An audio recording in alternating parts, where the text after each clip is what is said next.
Hello बच्चों, आपका स्वागत है अपने YouTube channel Usha study classes में। तो बच्चों, आज हम पढ़ेंगे किसान की आत्मकथा पर निबंध।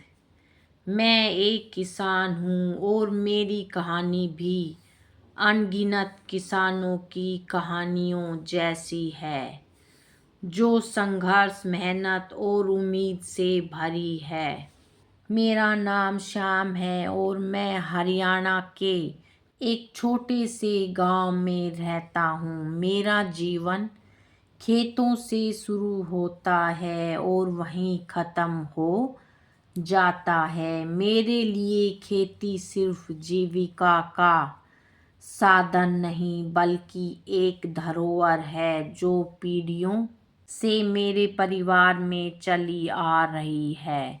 मेरे दादाजी और परदादाजी भी किसान थे। उन्होंने मुझे बताया कि हमारे खेत हमें सिर्फ अनाज नहीं, बल्कि जीवन जीने का तरीका सिखाते हैं। बचपन से ही मैं खेतों में काम करता आया हूँ।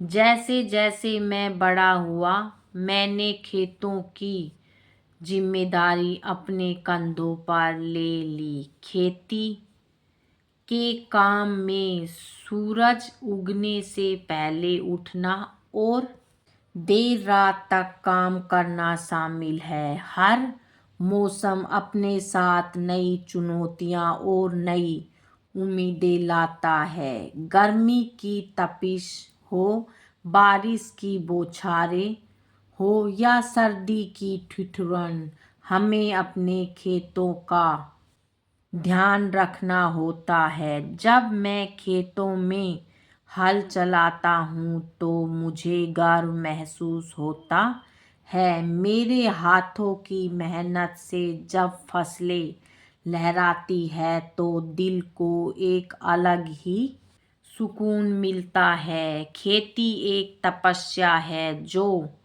हमें धैर्य और समर्पण सिखाती है। लेकिन किसान का जीवन हमेशा आसान नहीं होता। हमारे सामने कई कठिनाइयाँ होती है।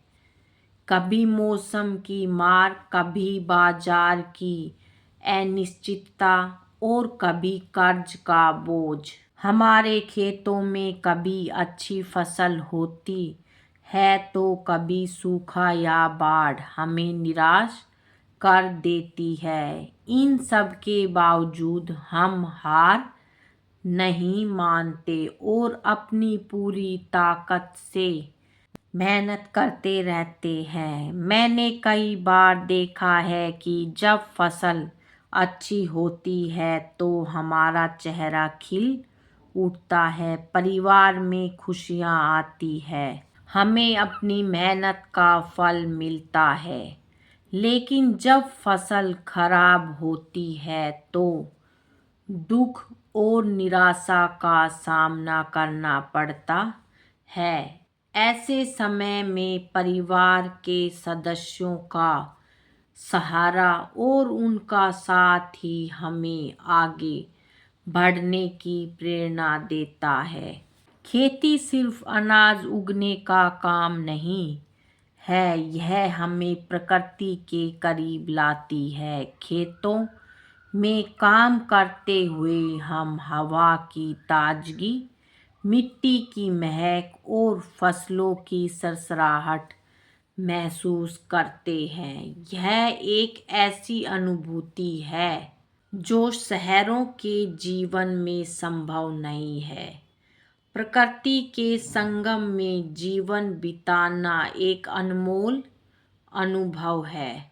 सरकार और विभिन्न संगठनों द्वारा किसानों की मदद के लिए कई योजनाएं चलाई जा रही है, लेकिन कभी कभी ये योजनाएं हमारी पहुंच से दूर होती है। हमें अपनी ज़रूरतों के अनुसार सही जानकारी और संसाधन नहीं मिल पाते। फिर भी हमें अपने अधिकारों के लिए संघर्ष करना पड़ता है और अपनी समस्याओं का समाधान खोजने की कोशिश करनी होती है।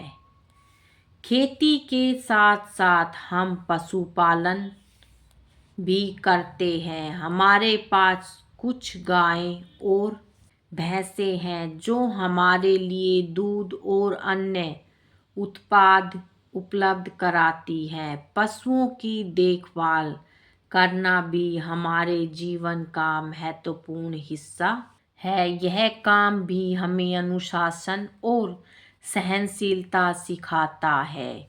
किसान का जीवन कठिन है, लेकिन इसमें एक अनोखी संतुष्टि भी है। हमारे जीवन का हर दिन एक नई चुनौती और एक नई उम्मीद लेकर आता है। जब हम अपने खेतों में मेहनत करते हैं और देखभाल करते हैं तो हमें अपनी मेहनत पर गर्व होता है।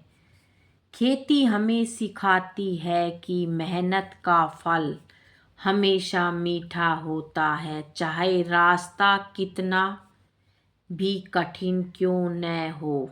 मेरी आत्मकथा के माध्यम से मैं यह संदेश देना चाहता हूँ कि किसान हमारे समाज की रीढ़ है। हमें अपनी मेहनत और संघर्ष का सम्मान करना चाहिए। उनके बिना हम अपने जीवन की मूलभूत आवश्यकताओं को पूरा नहीं कर सकते। इसलिए हमें किसानों की समस्याओं को समझकर उनके समाधान के लिए प्रयास करना चाहिए। यही हमारे समाज और देश के विकास का सही मार्ग है। बच्चों, आज की वीडियो में इतना ही। मिलेंगे नेक्स्ट वीडियो में एक नए टॉपिक के साथ। बच्चों, वीडियो अगर अच्छी लगे तो वीडियो को लाइक करें, शेयर करें और चैनल पर नए हैं तो चैनल को सब्सक्राइब करें। Thank you.